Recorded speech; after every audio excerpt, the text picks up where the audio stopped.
Okay, so can you tell us who you are? Yes. Wait, it's just, I can't do it without backing up on Pro Tools. It's like... Hey, Lulu Miller here. And Latif. This is Radiolab, and today we are talking to a host, reporter, producer, and former member of our Radiolab family. Oh, recording in 2 places. Now I can breathe. Julia Longoria. Hello. Okay.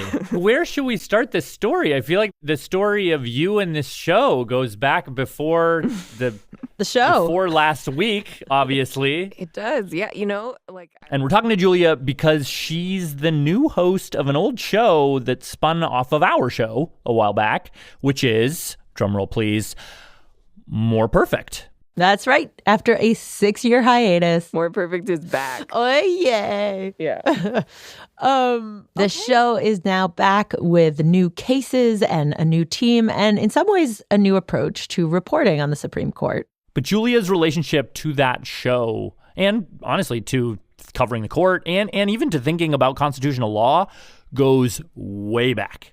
You know, my parents are Cuban refugees, and my family has a lot of opinions and a lot of trauma that they're working through, and like a wide political spectrum. There's lots of arguments happening, with a lot of wine and tequila and a lot of love, too. Which usually diffuses arguments,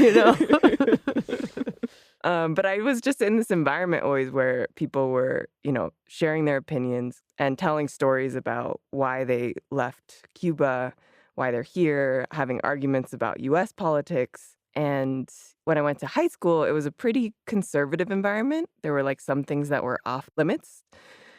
And then I heard about this team, this Constitution team with this coach who was talking about things that we couldn't talk about. Like what? Like what?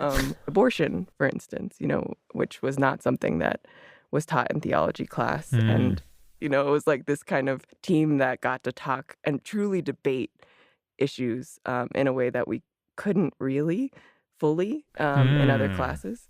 So I think for that reason, it was appealing. It was dangerous. It was exciting. And Julia carried that sense of excitement over foundational questions of U.S. law into her work as a journalist when she moved to New York City. I was working in the WNYC newsroom, and someone asked me at WNYC, what's your pie in the sky idea? Like, if you could make any radio show, what would you make? And I was like, I want to make a show that shows people how secretly sexy the Supreme Court is.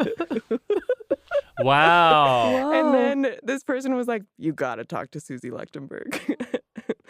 Because the team at Radiolab had just spun off that exact show, and it was called More Perfect. Yeah. And I was like, what? No. And then I listened to the first season with like curiosity and anger. And like, rage. Damn you. You already did it. And then, of course, Julia went on to work at that show. She told amazing stories about Ruth Bader Ginsburg, about the Dred Scott decision, all sorts of wonderful reporting. And then after the 3rd season, the powers that be at WNYC decided they did not want to make any More Perfect. Yep. All right. So anyway, now it is like 6 years later-ish, and you have decided to reboot the show. And why and how and who and what, all of the questions. Yeah. So basically, like, since More Perfect was put on pause, I've just like not stopped making the show. I went to work at the New York Times for a bit and did a lot of like legal stories. I did a show called The Experiment with The Atlantic where we did a lot of legal stories. And finally we thought, why not just bring it back, make it official? Yeah. Right.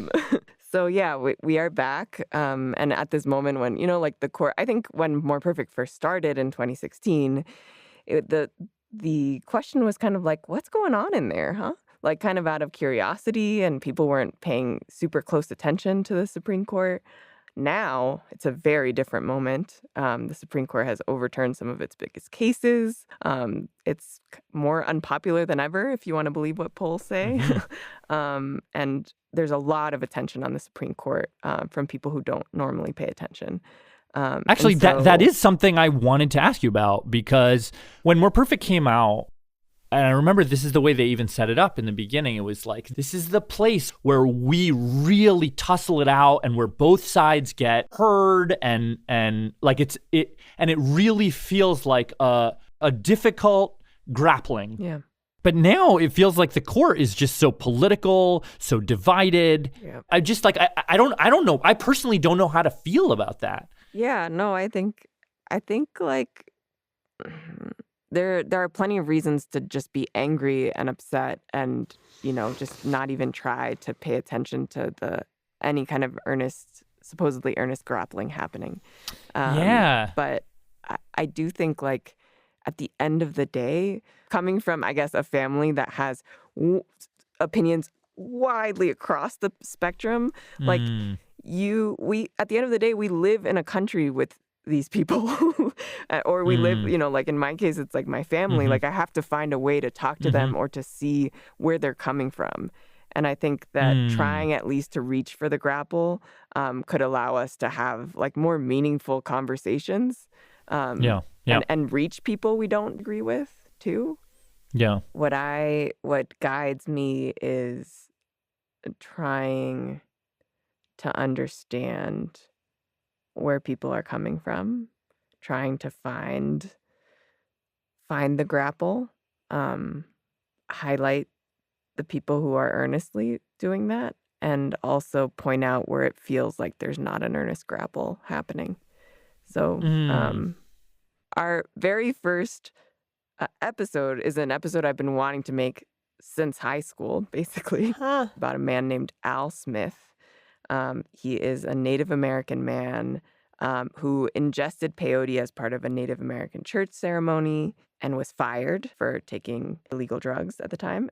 And in classic More Perfect fashion, it's the story of an issue, but it's actually also the story of a person. And in this case, it's Al Smith.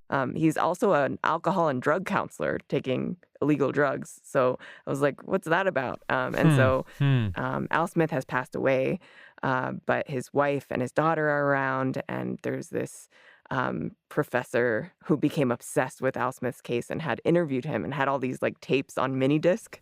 Or not tapes, he had mini discs, which was a technology that lasted like 2 seconds. But you do get to hear Al Smith in his own words describing his story, his background, his struggle with alcoholism, his decision to take peyote when he became part of the Native American church. Like, you remember my grandma used to pray in Indian every night, see? You didn't know what she was saying. You just knew that she was... It's a story about Al Smith, but it's also a story about how, behind the scenes of a lot of the big cases that we hear about, like in the last few years, like Masterpiece Cake Shop, these religion cases where people are asking if they can sidestep anti-discrimination laws and deny their services to like same-sex couples. They actually are trying to overturn Al Smith's case. And that's just the first episode. They have a whole bunch of other stories. They've been going for about a month now, releasing episodes. Yeah, so go check out the sparkling, dazzling new More Perfect. You will find all kinds of great stuff there. Episodes about Clarence Thomas. I was a bit of a radical, but that's what happened back then. You were black, things were changing, and we were very, very upset. We've got stuff about the abortion cases and the question of viability, about voting rights, all of the urgent arguments that our country is currently facing right now, unpacked, played out, giving you the background and context you need to understand what is even going on.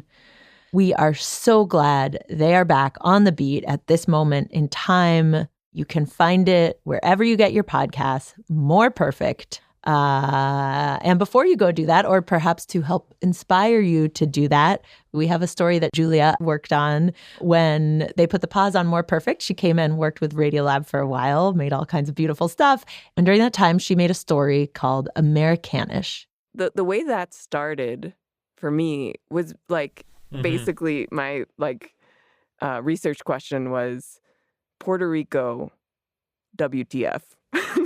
Like, how, like, Yeah.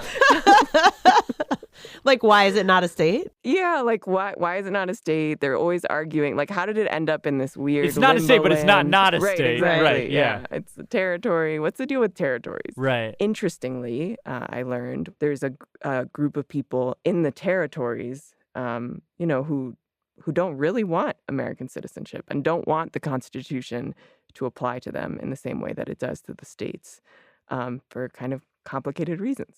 So without giving any more away, we're going to play that story. Again, it is called Americanish, and you will hear Julia in conversation throughout the episode with, of course, Jad Abumrad. Yeah, wait, you're listening? Okay. All right. Okay. All right. You're listening to Radiolab. Radiolab. From WNYC. Yeah. Rewind. I'm Jad Abumrad. I'm Robert Krulwich. This is Radiolab, and this is reporter Julia Longoria. Okay, great. She's going to start things off. Let's do it. So where do we start? You took a trip. So I took 2 trips. The first trip inspired another trip. Hello. But let's start in Denver, Colorado. You have such a beautiful home. Oh, thank you. Where I wanted to speak to this young man. Come here, Giancarlo. Giancarlo. Very young man. Youngest. What's your name? Giancarlo Mary. He's 9 years old. What are you doing today? Well, I'm currently eating lunch, so currently I'm on ice cream. My grandmother a hug, so yeah.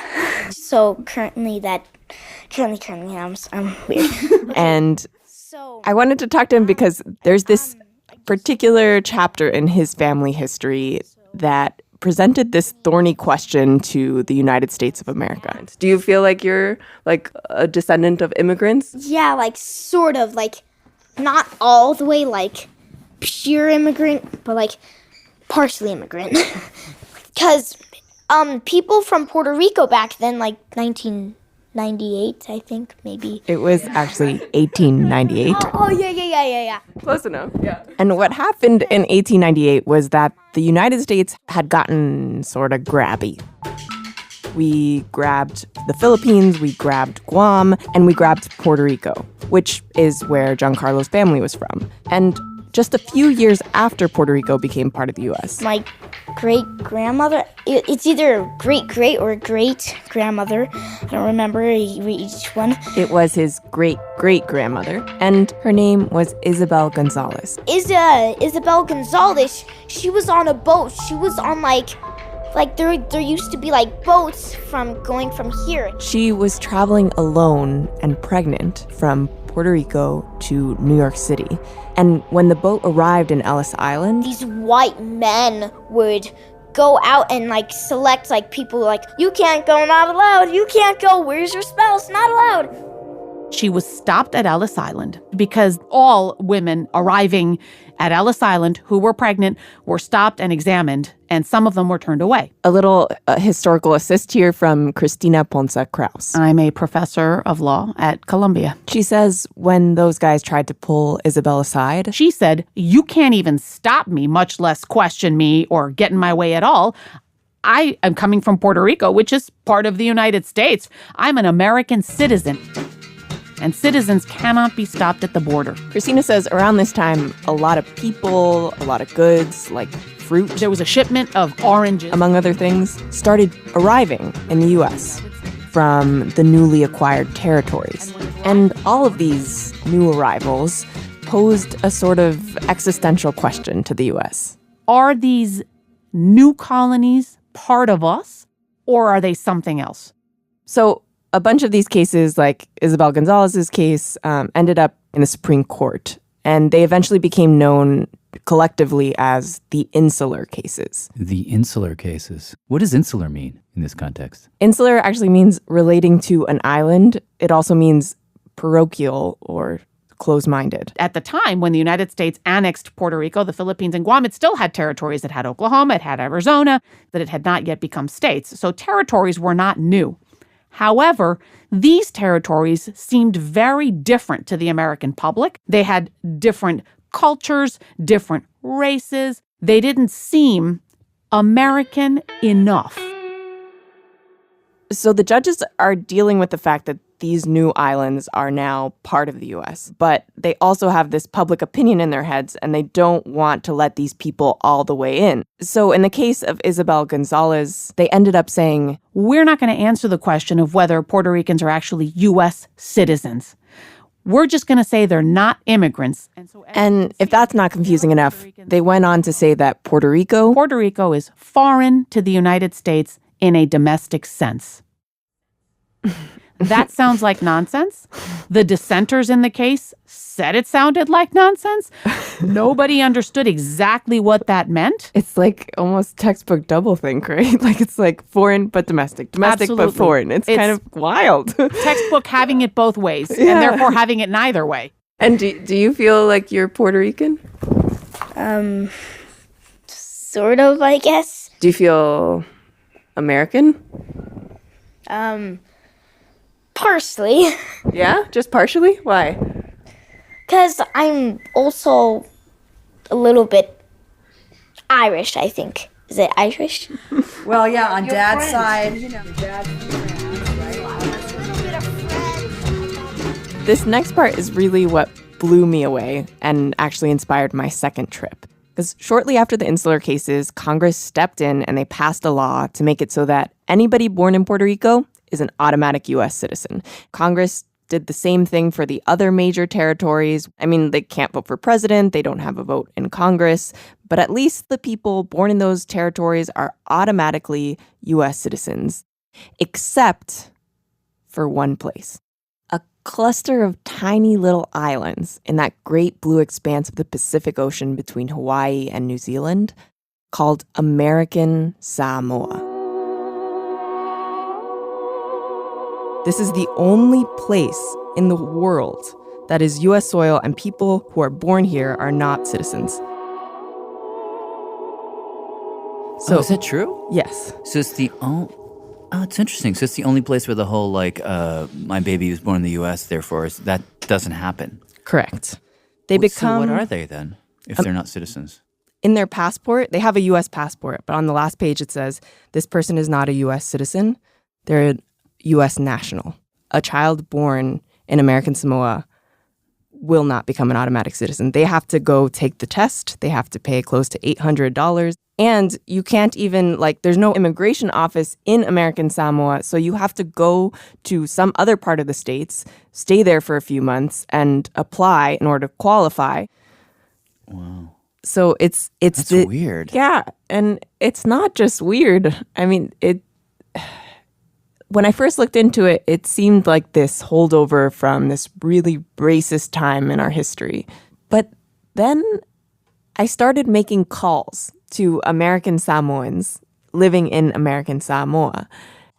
And I realized there might be a more complicated reason why American Samoans still are not U.S. citizens after all these years. Ladies and gentlemen, we'd like to welcome you to American Samoa. So I decided to get on a plane. After a 25-hour trip, I landed in the middle of the night. Longoria. Yeah. Hi, what's the purpose of your trip? I'm here. Went through border security. Longoria, is it? Yep. Julia. Yes. I walked out of the airport, which is really small. Hi. Very nice to meet you. Yes, pleasure to meet you, sweetie. And people I had emailed showed up to the airport to greet me. Lovely. With leis, with flowers and... Just me, yeah. Oh, okay. Where are you staying? And I at first I thought it was just the hotel picking me up, but it was this woman who I hadn't even talked to on the phone, but she knew I was coming from far away. But I need And then more and more people who I had talked to showed up. Hi. Wait, David Herder? So instantly it felt so welcoming. Anyway, I got to my hotel that night. And then the next morning, I stepped out of my hotel, ocean view, and it was just incredibly gorgeous. Well, I saw the pictures of that trip. What the No one told me it was going to be that beautiful. It was amazing. Huge, lush mountain, bright green mountains. So many palm trees, pastel-colored houses tucked into the side of these cliffs. American flag flying high, just stunning.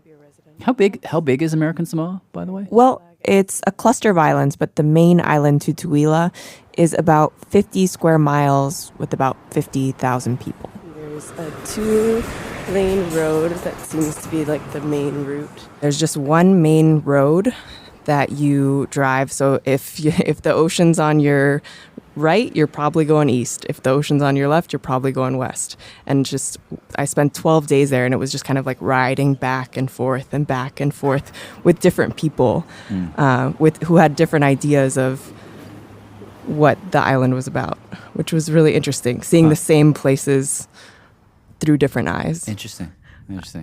So there it is, District Court. The first stop I made was to meet with a guy named Charlie. Hi. Yes. Charles Lima. Really smiley, silver hair, thin-rimmed glasses, wearing a floral shirt and flip-flops. Almost everybody at the courthouse was wearing flip-flops. Julia, this is Chief. And when I caught up with him, he was actually meeting with a couple of Samoan men who were in the middle of a land dispute. Which is basically the rights of the chiefs to control this top of this mountain.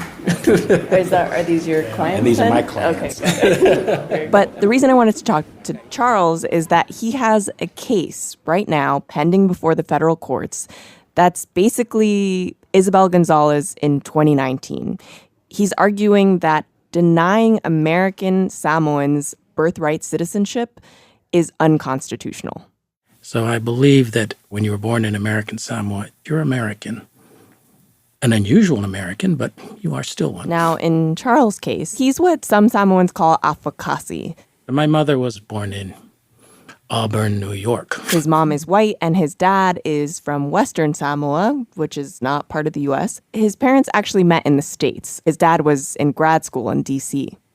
And my father and mother could not get married in Virginia because of the anti-miscegenation laws. This was back in 1900 racism. My mother kept trying to insist that Samoans are not black, they are something different. She says, no, he looks too dark. But they were actually able to get married in Washington, D.C., and they moved to American Samoa, where Charlie was born. And you'd think that Charlie would be an automatic U.S. citizen. And this was I was born in a U.S. territory, but she had to, because they had to register at the closest embassy. But his mom, a U.S. citizen, actually had to register him in a foreign country. And the closest embassy was Auckland. All the way in New Zealand. You know, it doesn't make any sense. And it's against the principles of the United States. So Charlie says the fact that American Samoans are not automatic citizens by birth? It's hiding a lot of injustices that are going on. Injustices that could be remedied if you didn't say, oh, well, you're a national, right? Mm-hmm. You can be treated differently. Oh, gee, I think you'd be in hiking boots. Should I be?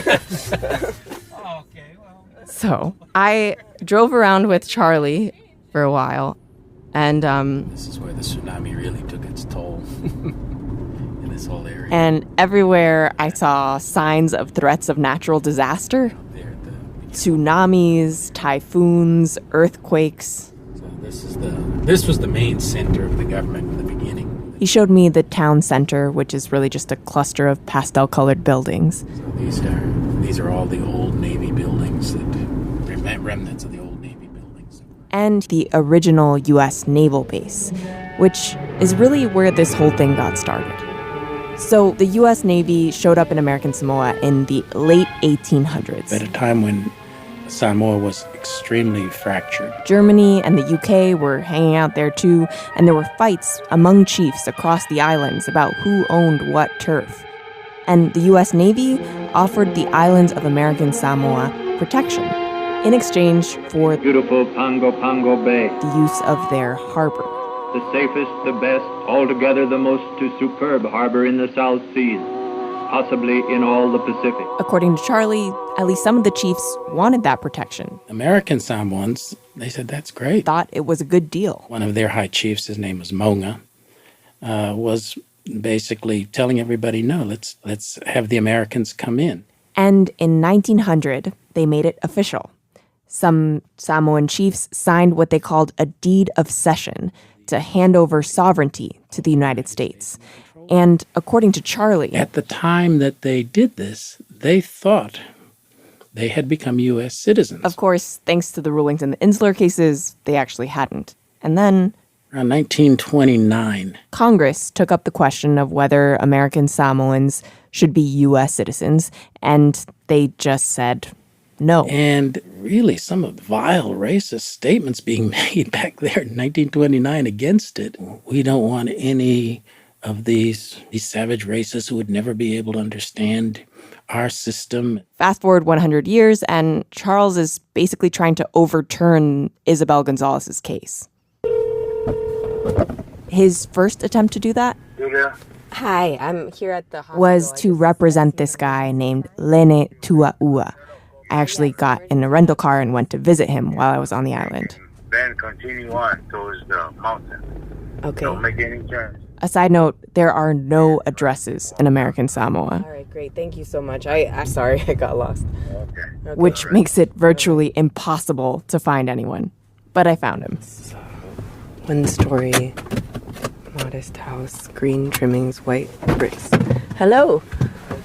How are you doing? Lene's got white hair, purple floral shirt on, taking a drag from a cigarette. What's your name? Lene Tuaua. I'm a retiree taking care of family matters here at home. I am not working anymore. Lene was actually a police officer in American Samoa. He moved to California and lived there for a while, and he wanted to be a police officer there too.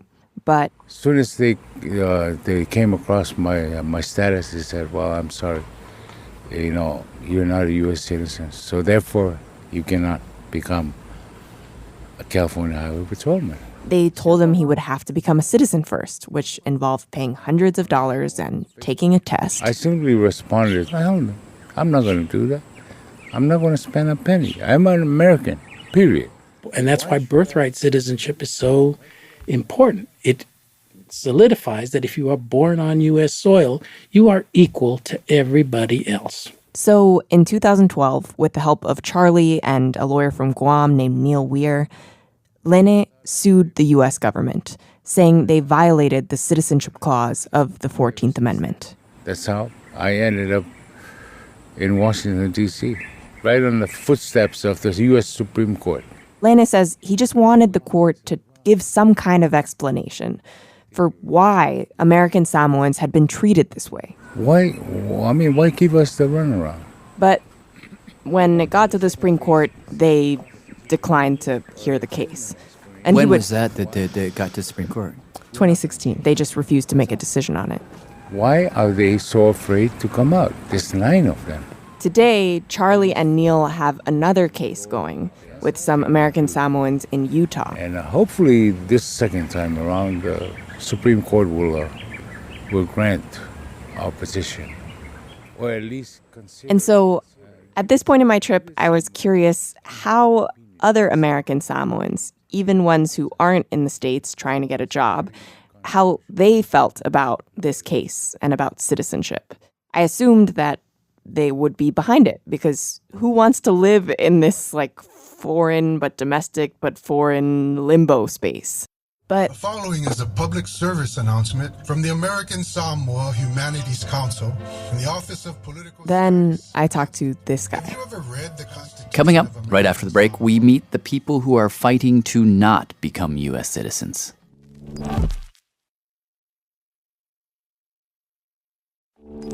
Hey, I'm Jad. I'm Robert. This is Radiolab. Today we're in American Samoa, a place that is considered U.S. soil, but where the people are not considered U.S. citizens. And we just heard from some people making the case for citizenship. Now, we're going to hear from someone who read the Constitution of American Samoa. Well, has a different opinion. His name is Tapa'au Anga, goes by Dan. He's on the radio reading from the American Samoan Constitution all the time, which is kind of weird. He's on the radio reading from the Constitution? Yeah, from the American Samoan Constitution. Wow. Yeah. That's kind of cool, weirdly. The Constitution tells us about the branches of government, how are laws made. To help answer these questions, And actually, when he heard I was looking into the citizenship question, he got a hold of me. Okay, hold on 1 second. Okay, go ahead. So you'll be coming west on the main road. So I hopped in my car. So I made a left because on a Hail Mary, but I think I made the wrong left. So Got a little bit lost again. So you can say it's the land where there's a level of familiarity where they don't need street signs. Just gotta know where your coconut trees are and you'll be all right. But eventually I did find his house. Where should I park? Is here good? Oh, you want to come in? Yeah, yeah, let's go. Okay. And Great. as soon as I arrived, he jumped in my rental car because he wanted to show me what they call Fa Samoa. I suggest just going around. Okay, go around. So we drove down to the center of the village of Leone. It's one of the larger villages. It's about 2,000 people, and it's on the southwest coast of the island. Good. So let me talk to him before he come up. Oh, Okay, great. Yeah. To meet the high chiefs of the village, or Matais as they're known. I'll come out? There we go. Hello. Hi. Hi. This is Chief Ropati. Hi, very nice to meet you. Can I get out? Is that... Yeah, if you want. Great. Chief Ropati Opa. Nice to meet you. Welcome. Thank you. My name is Ropati Opa. White hair, broad shoulders, kind smile. So now I am the mayor of the village. And High-talking Chief Mayava. high-talking Chief Mayava. He's got a buzz cut and a white V-neck. Oh, so what's bringing you down here to our ugly village? And I asked the chiefs, like, would you want to be citizens, straight up? Would you want to be... Are you a U.S. citizen? No. Do you want to be? I want to be a U.S. Citizen. Myself. Yeah. I want it. And Chief Ropati Opa was like, My answer is yeah. Yes. Duh. Why? Because this is the part of American. So I want to be a real American. Like, my kids all live in the States. I served in the U.S. military. Thank you so much. I really appreciate it. Okay. Is that all you're going to ask him? Then Dan kind of like steps in and starts talking to him in Samoan for a minute.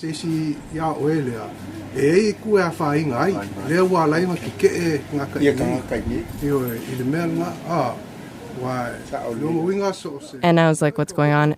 And then Okay, now I understand. And I don't want to answer that questions until I prepare myself to explain to you before you go. I want You want a minute to think about it and then... Yeah, okay. And I wasn't really sure what to think about that, but then this bell started to ring. Okay, we can go. And Chief Mayava explained that they have a curfew in the village of Leone on Sundays at 6 p.m. for 15 minutes. Everyone has to stop what they're doing and pray or meditate. Wait, that's the law? This is Yeah, I mean, it's not quite law, but it is the rule in this village and some others, and it is enforced. Huh.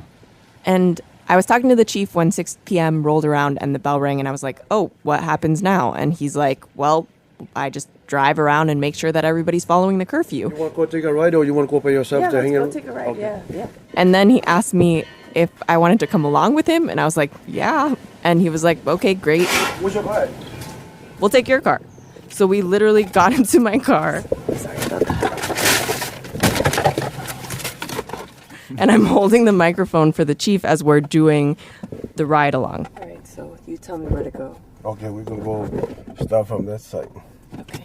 And we just went up and down the main street. It took like a little over 15 minutes. It's a very small village.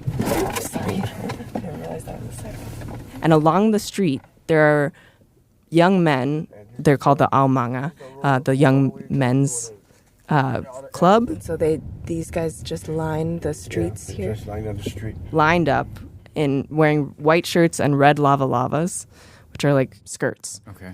And what do? They just yell at people? They just stand there kind of watching.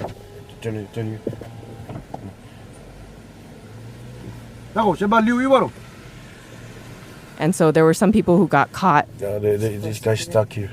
Oh, they're stuck. Oh, they just have to stop. I think they have to. So they're just sitting there on the side of the road for 15 minutes until it's over. Do they have to pray? They don't force them to pray, but they're just supposed to have quiet time. Just sit for a minute, for 15 minutes. What happens if you don't do that? So is anybody cross these laws and everything? At the old days, they very harsh penalties. Chief Mayava told me that back in the old days, like the 1800s, you would just immediately get kicked out of the village. We don't want to see them no more. Which meant you had no food, no protection. It's almost like a death penalty those days. But nowadays we don't do that. We do the light ones. And when I was talking to Chief Ropati Opa, he told me that these days a pretty common punishment would be like making the person feed the whole village. Feed the village. So that means we'll cook a lot of food. 50 case chicken, 50 case turkey tail, 50 case wahoo, and plus... But Chief Mayava told me, if you keep breaking the curfew over and over again, you can still get kicked out of the village, which he's seen happen a few times in his life. Okay. So one of the arguments that is made is like, this would not pass muster under the U.S. Constitution. Yeah, it definitely wouldn't. Yeah. But the thing is, like, these guys aren't really the government. If you look at it one way, it's kind of like a gated community or a country club. You opt into living there and you opt into, living under these rules. But the fear is that if everyone born on the island were automatically granted citizenship, then a bunch of other U.S. laws might start getting applied here too. And they wouldn't be able to do things like these curfews. The reason why it's such an existential threat to American Samoans to become U.S. citizens. This is Dan again. By birth is because the 14th Amendment also guarantees equal protection under laws. He thinks if all American Samoans become birthright citizens, it's not long before everyone born on this island is given that equality under the law. But that word equality, historically and even now, that's such a difficult, complicated word to get around. Because U.S. citizenship is not something that's applied in a pure way.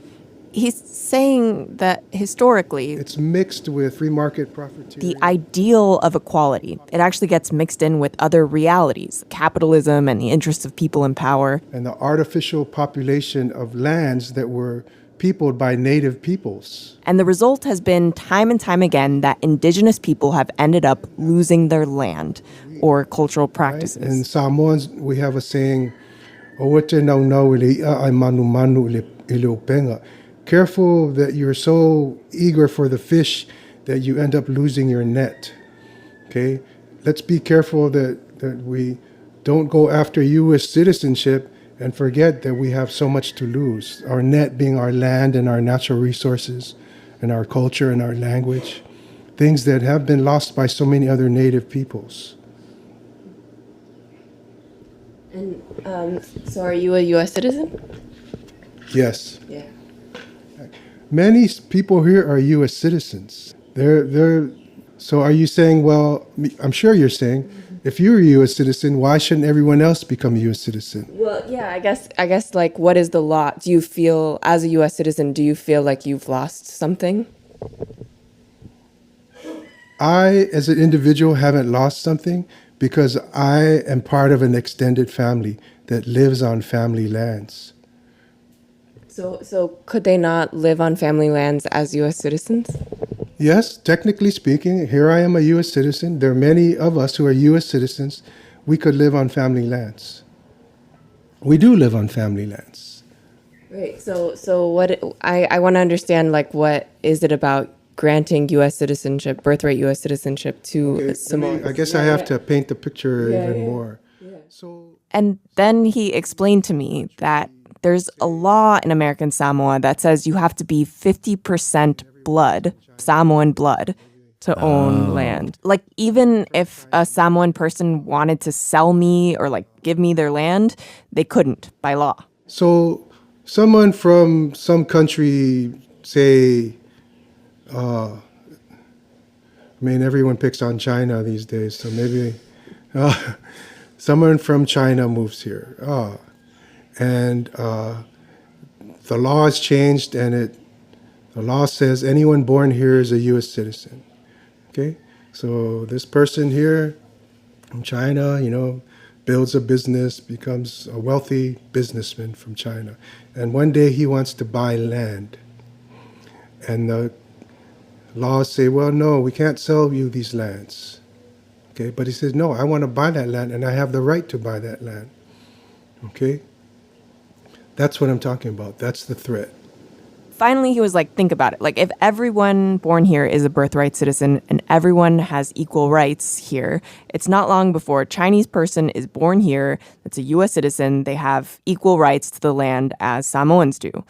And Dan thinks they could sue to make that blood Samoan law illegal. So maybe not in one generation, but in a couple generations, blood Samoans would lose their land. That's the threat. I guess you have to imagine what would Hawaii be like if they didn't lose all their lands the way that they had. See, to us, Hawaii is what we never want to become. You land at the airport in Hawaii, who do you see? Where are the Hawaiians? For us to look at Hawaii is to look at a sad story, So, but everything I say, you have to also remember we're a loyal and patriotic people. It's worth pointing out that American Samoa has one of the highest rates of military enlistment of any U.S. state or territory. They say the Pledge of Allegiance at school in the morning. They learn U.S. history, learn about the U.S. Constitution. But this is still our home, right? And we still have to protect it. Do you think what's happening here, the land, the curfews, this sort of thing, do you think it's unconstitutional? I can give you literature that says it's repugnant to the U.S. Constitution. So you do think it's unconstitutional? You think it's unconstitutional, or people say I'm not saying it's unconstitutional, but we do understand that there is a view that it is considered racist and unconstitutional. But it's also, it gives us a chance to survive.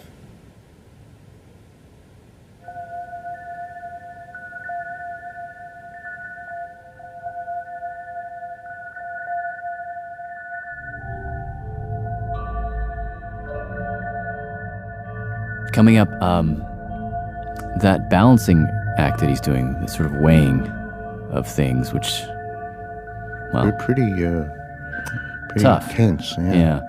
Well, that's going to get a lot more personal after the break.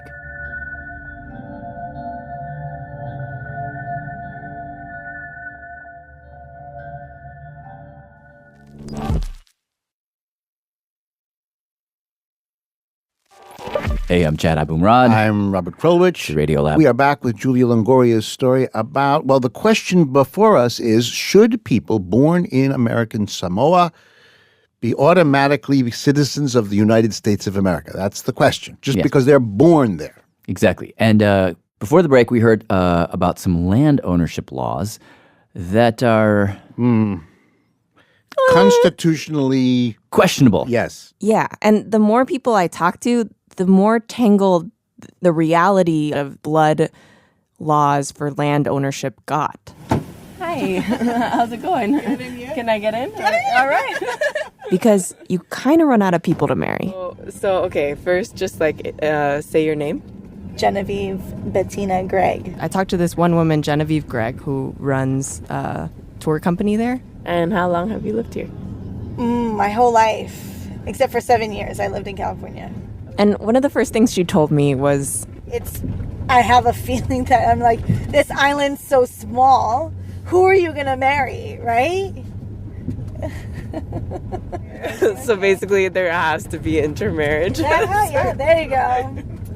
Well, the running joke here is like when I get 2 invitations for the same wedding, then we know, oh, there we go. That's a family member. And a family member. Incest is the best, they say, don't they? No, I'm just kidding. Oh, man. Okay, this is like that show, Cash Cab Confessional. This is totally what we're doing right now. Now, Genevieve herself... I'm only 25%. Samoan. Yes. Her mom is half Samoan. And my dad is Canadian. But when I was younger, I never knew I was white. I never knew I was white till I went to California after high school. She says she realized she was white one time at a bar in California when someone was like, "You're like the whitest girl in the bar." I'm like, okay, never mind. Whatever that means, let's go. And it's funny, at one point, we pick up her friend. What's up? Told you I look like crap. What the heck? Okay, so this is Julia. Hi. Hi. Whose name is Ma'i Snow, goes by Ma'i. We call her the white girl. We do. Ma'i is actually way darker skinned than Genevieve, but she grew up in California and talks like she's from the States. She barely speaks Samoan and she's white. She's so white. I do speak Samoan, Fafetai Lava. What does that mean? Thank you very much. Thank you very much. But we laugh because she's so, you're the darkest Palangi. Darkest Palangi. That's the Samoan word for white person. And I'm the whitest Samoan. Wait a second, I'm a little confused. Who's who now? The point is, Ma'i is 100% blood Samoan, but she's not that culturally Samoan. She doesn't speak the language very well. She's only spent a few years there. Whereas Genevieve is very culturally Samoan, has spent most of her life there, speaks perfect Samoan. But because she and her sisters are only 25% Samoan blood... Because we're not 50%? She can't technically own land in American Samoa. Her mom recently passed away and tried to bequeath land to her and her sisters. Even if it was written in a will that it was we inherited it, we can't get it. Because we're not 50%. And this blood law affects Ma'i because of her son, Samuel. Oh, Samuel having a rough day. Who she brought along in the car. I've never seen him do that. He's just so... Ma'i took away his video game and he freaked out. What's going on? I'm having a full-on meltdown over here. Oh my gosh. Yes, my son, he's drama, so... As you can see. Anyway, it affects her son because his dad is American without one drop of Samoan blood. This kid is Afokasi right now. Afokasi is half caste. Half. So Samuel's kids will only be able to own land if he has them with a half or full-blood Samoan. So, I made a joke the other night. I'm like, well, I guess he's going to have to marry Samoan. Cousin. You get to marry Samoan cousin. I'm like, just have Samoan kids. You can marry a white girl if you want. Like, Mom, I got my classmate pregnant. Is she Samoan? That's okay. And then another thing that came up is that Genevieve, interestingly, she's a lesbian. And she has a partner who she wants to marry. Yeah, it's my first marriage, so kind of cool. Are you planning on a second? I don't know. We'll see how good she is. But same-sex marriage is not legal in American Samoa. We couldn't be public affectionate with each other or be a couple. My mom still was like, whatever you do, you need to do it inside the bedroom. Like, we couldn't even be in the house and give each other a hug or something. So it was really tough. We went through a couple years of really rocky relationship. And then, yeah. So here you've got Genevieve and Ma'i, two people who, if the Constitution applied here the way it does in the States, it seems like their problems would be solved. Genevieve would get her land, and Ma'i's son could have kids with whoever he wants to. And maybe Genevieve down the road could marry whoever she wants to. Do you wish you could get married here? Yes and no. I mean, see, I don't have the same views as other gay people. Like, I'm a Republican, and people always ask me, how can you be gay and a Republican and a female, right? I have certain views, like I'd rather have financial stability at the end of the day than be able to get married to someone, you know? I'd rather be rich and with someone than poor and married, because in the end, we're going to divorce either way, right? Like, this is my first time in American Samoa, and I don't know, like, I don't know anything. What do I know? but I'm like trying to think about, like, growing up, I'm like, oh, being a U.S. citizen, like, matters, and it's like it comes with all of these rights, like freedom of speech, freedom of religion, freedom of like equality under the law and stuff like that. So that doesn't matter here. Our here is we have a Matai system, so all that stuff is out the fucking door. It doesn't matter. There's freedom of speech until they say, shh, I'm speaking. Do not speak. Go get coffee for everybody. So that doesn't take place here, dude. Now, even though birthright citizenship wouldn't necessarily change all that, I still expected them to want birthright citizenship for American Samoans. But they both told me no. Are you a U.S. citizen or are you... National. Yay! And proud of it. We have land that an American cannot get. What if the lands were to be preserved and then things like same-sex marriage, things like free speech, fundamental rights that you have in the Constitution would be enforced? The Mataisan government couldn't deny you those things. Who would enforce it? People could sue in federal court. And enforce that? Yeah. I don't think that really matters here. That's like U.S. problems. But yeah, see, that's the thing. Our like, so granted. I don't think people will care about that shit here, dude. Before Ma'i moved here, she was living in California. She married an American, bought a house. All those things that I once thought were so important when I was living in the States is nothing here. Nothing. What changed? Like, what changed? Yeah, like in you. Like, did you notice something change in you? Oh, yeah. I love this place. I will never move back to the States. What changed? My kids being raised out here changed. I get to spend more time with my kids. I think that, and we get to spend more time as a family.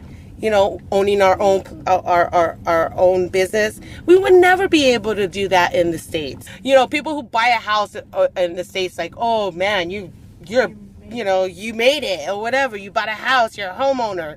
Fuck that. I'm like, no way. That we've learned that was such bullshit.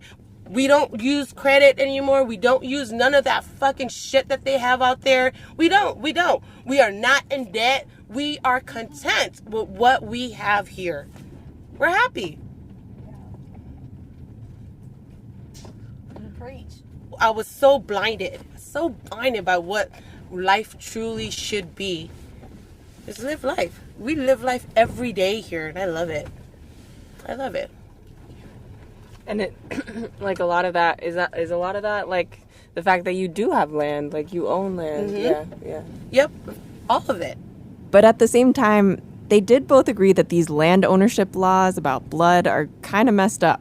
And Charlie Alailima, the lawyer on that citizenship case we mentioned, that's what he thinks too. I mean, they all know it's stupid. I mean, I had one. Genevieve actually asked him to help try to get her mom's land. That's this whole citizenship case again, you know, that somehow you're special down here, that you're entitled and able to do a lot of these things that are patently unconstitutional and even worse in my mind, it's un-Samoan. That's not... He actually does want to preserve Samoan ownership of lands, but just to do it in some other way, because he thinks the blood rules are just illegal and that they're basically a kind of Jim Crow law. So there was a case actually 2 years ago. Mm-hmm. This guy... And I tried to explain to Ma'i and Genevieve that you could see the fight for citizenship as a fight against the insular cases, in which the Supreme Court justices called territories like American Samoa, quote, possessions inhabited by alien races, and said they were unfit for Anglo-Saxon legal traditions. He thought it was very racist, and he wanted the U.S. government... Over it.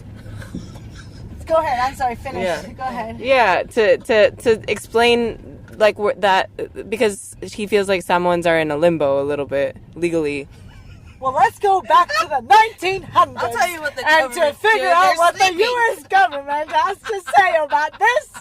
Jesus Christ. Move on with your life. What is he doing? Is he at home right now? Let's go. Trash can confessional. Another person to pick up. Is he working? Did we find his guys back? And honestly, leaving the car with those two, it did make me wonder, how common is their perspective on the island? So My name's Julia Longoria.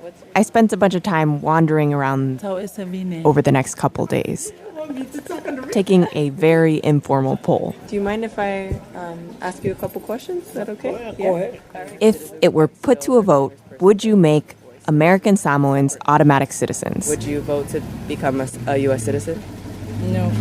No? And at first, it seemed like it was just a lot of no.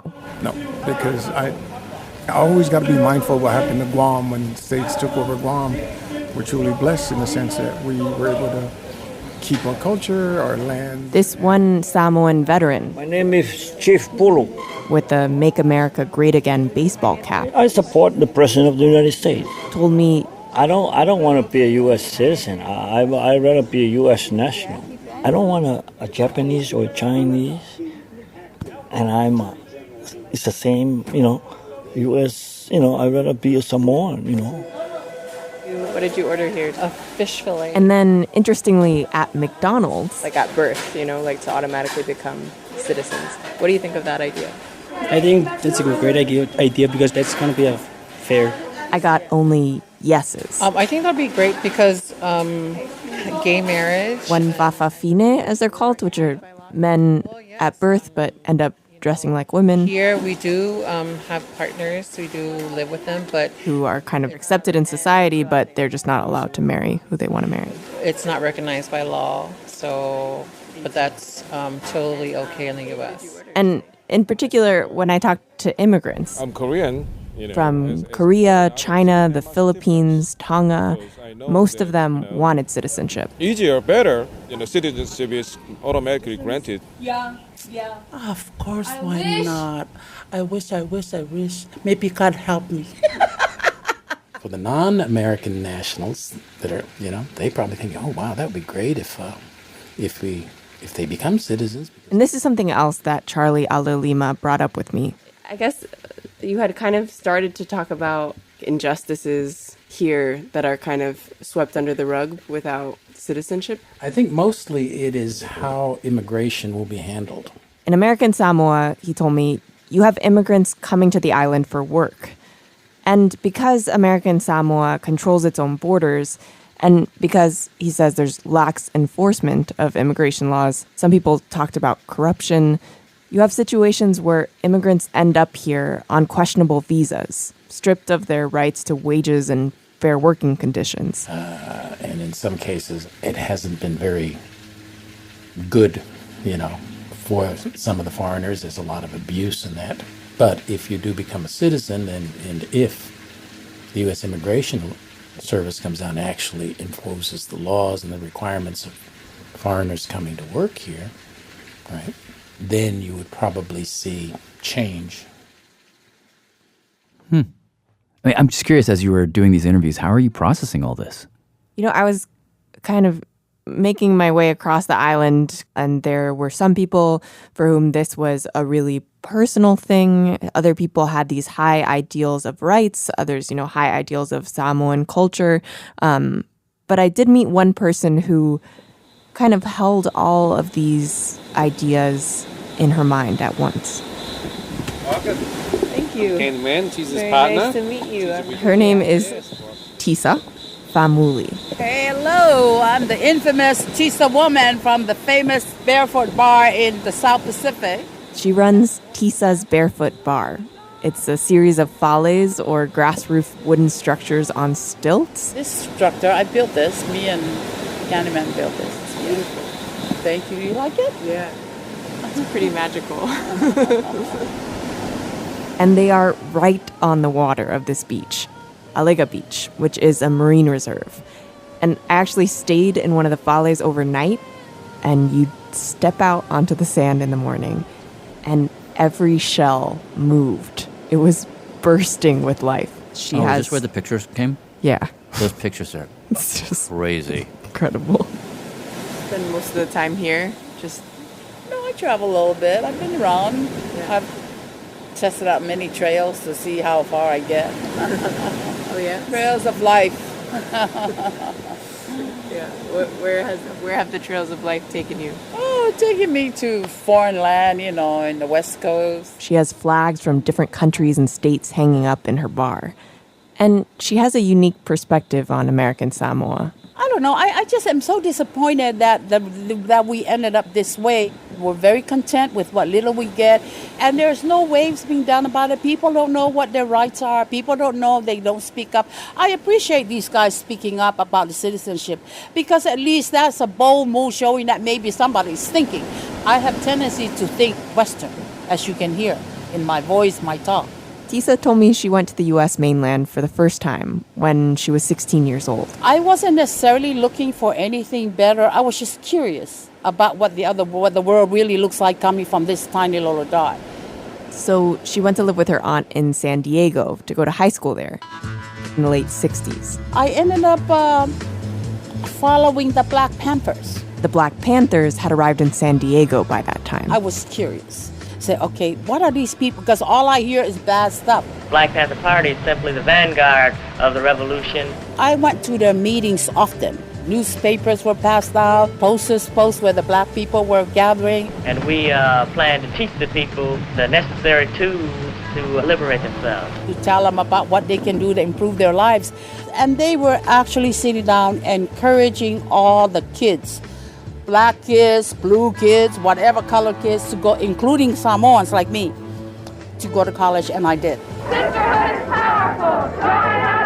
And she says she also sat in on meetings in the women's movement. The women's movement was full on. Equal rights to have a job, to have respect, to not be viewed as a piece of meat. My whole purpose of hanging around whenever these big rallies, I listen, I watch, just learn and make a note. Learn and make a note. And sitting there in the back of those meetings, inevitably... I keep thinking about home. I come from a little tiny island. She began to think... Men control their wives, their children, their daughters, have no right to speak up. The way things work at home just isn't just. So there was so much injustice here for women. The fact that women were not chiefs. Women were abused, and young girls, domestic abuse out of frustrations. And this is why a lot of Samoans go away and they never want to come back here. But Tisa, in her 20s, decided she would come back. Yeah, I never felt that California was my home. I was just a student of California. And I learned a lot. I learned a lot about my rights as a woman, and I learned my right to speak up. And she brought those lessons back home. When I came back, I was very vocal. I spoke out. I never backed out from any man. And so when I ran for governor. So she ran for office? We have our campaigning for political office the Samoan way. You don't speak out against anybody, and we still don't. But I went against all that. And I spoke out. I spoke about rights. You have these rights that you can advocate for, but no one would do it because people were afraid. And the chiefs? My dad's cousins. He was a governor, and he brought all the clan, the big who's who, the big chiefs, the big boys. They came to Dad and asked him, if you will please tell your daughter not to run for governor, because that's what chiefs do. And my father told him, well, she's her own person. She's going to do whatever she wants, and she can do that. She has those rights, and I'm not going to tell her no. I love them forever for that. But he didn't like me because I was not the daughter that I was supposed to be. I was very vocal, with very strong voice in company, and they hear me. Did you win? Oh, no. Are you serious? I would never win. But I was very vocal. I was just out there. I did not care. I wanted, because I learned from America, you have the right to speak. And that was very big for me. And so she believes, she's like, the one reason why I'm proud to be an American is that we have rights. Because some part of the constitutions protect our rights. So again, here we have a person who you'd think would absolutely support Charlie's fight to get American Samoans U.S. citizenship. But No, I hope not. It's not a good idea. At the end of the day, it's still the wrong thing to address. She said it's not worth it. Wow. No way. So Yeah. so it's not worth it because For one, she thinks, American Samoans are already running off to the U.S. to find like a what they think is going to be a better life. And U.S. citizenship would probably make that drain on the island even worse. And then for life on the island. There are other parts of my culture I need to protect, and it outweighs my need to be a U.S. citizen. It's not about me at all. It's about my island. It's about my people. It's about my family. It's about my village. It's about this wonderful community. So I will never go up and try to change anything if they're not with me. I've learned that the hard way. I've learned that, and I'm humbled by it. Because our communal system, our chief system, it's a very system that's keeping us alive and together. I guess I'm wondering, like, what about the communal system do you think would definitely go away?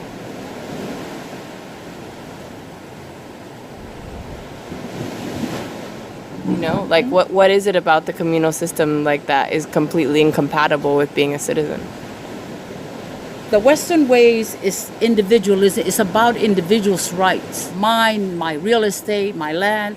But for us, it's about protecting all of us, our communal rights. So it's complete opposite of the American system. If you bring in a whole bunch of immigrants, it's going to disrupt that village. It's already doing that. Why?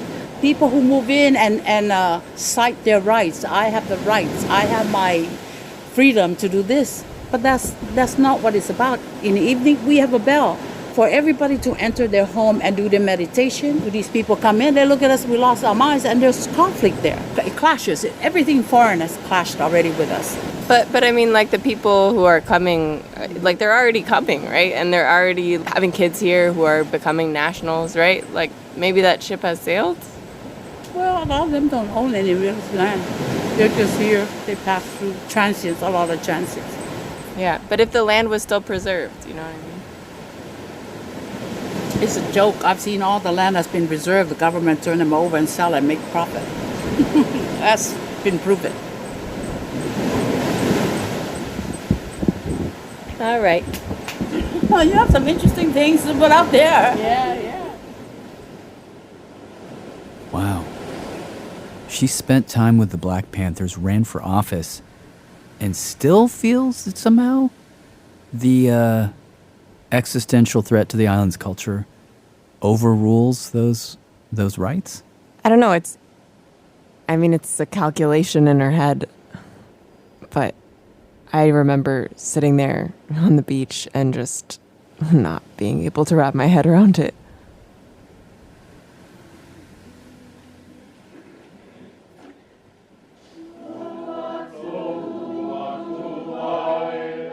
I spent 2 Sundays in American Samoa. I went to church services. Not everybody goes to church, but the island is about 98% Christian. And many people told me it's the center of Fa Samoa. And sitting in those pews, watching people of all ages sing and interact with each other, they all know each other, they're looking out for each other, it's a feeling of belonging. And citizenship is about belonging.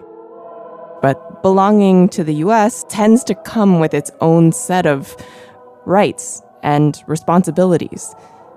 And it struck me that these set of ideals, which I hold so dear, so many of us hold so dear, that people here would see them as a threat to their survival.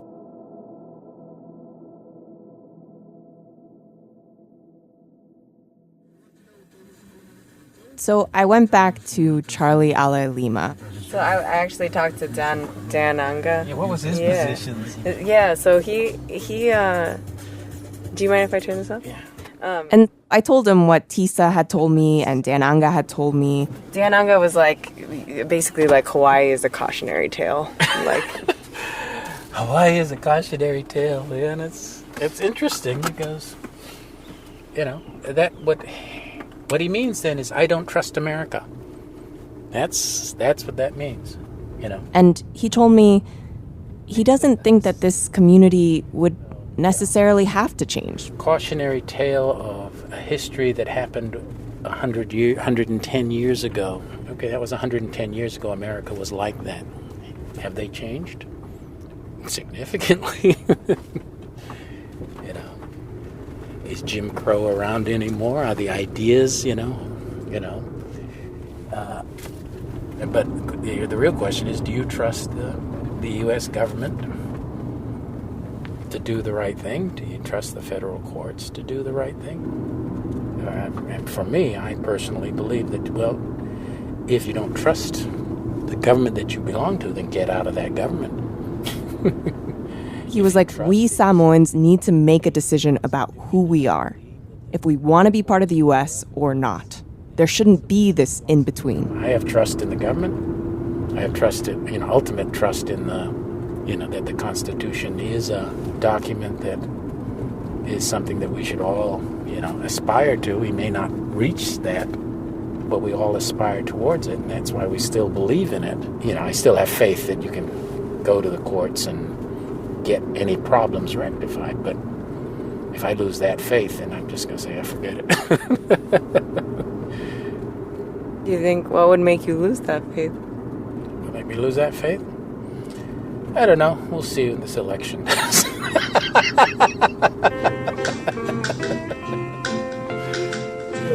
see over the next few election cycles.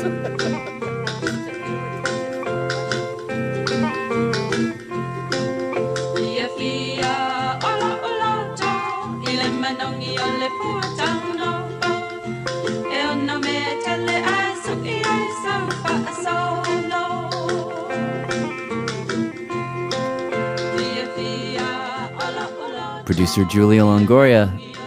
This story was reported and produced by Julia. Also, special thanks to Sam Ehrman, whose book Almost Citizens tells the story of Isabel González. Doug Mack, author of The Not Quite States of America, which helped inspire the story. And to Belinda Torres-Mary and John Torres and the Torres family for welcoming us to their home. And thank you to Pongo Pongo Tours.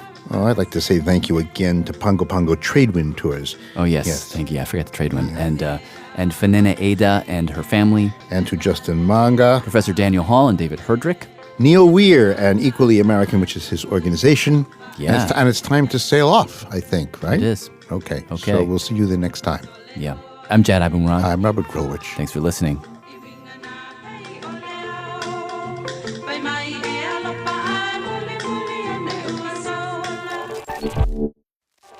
Radiolab was created by Jad Abumrad and is edited by Soren Wheeler.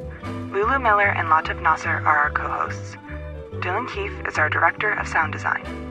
Our staff includes Simon Adler, Jeremy Bloom, Becca Bressler, Rachel Cusick, Akedi Foster Keys, W. Harry Fortuna, David Gable, Maria Paz Gutierrez, Sindhunyana Sambandang, Matt Kilty, Annie McEwen, Alex Neeson, Sarah Kari, Anna Vasquez Paz, Sarah Sandback, Arian Wack, Pat Walters, and Molly Webster, with help from Sachi Kitajima Mulkey. Our fact checkers are Diane Kelly, Emily Krieger, and Natalie Middleton.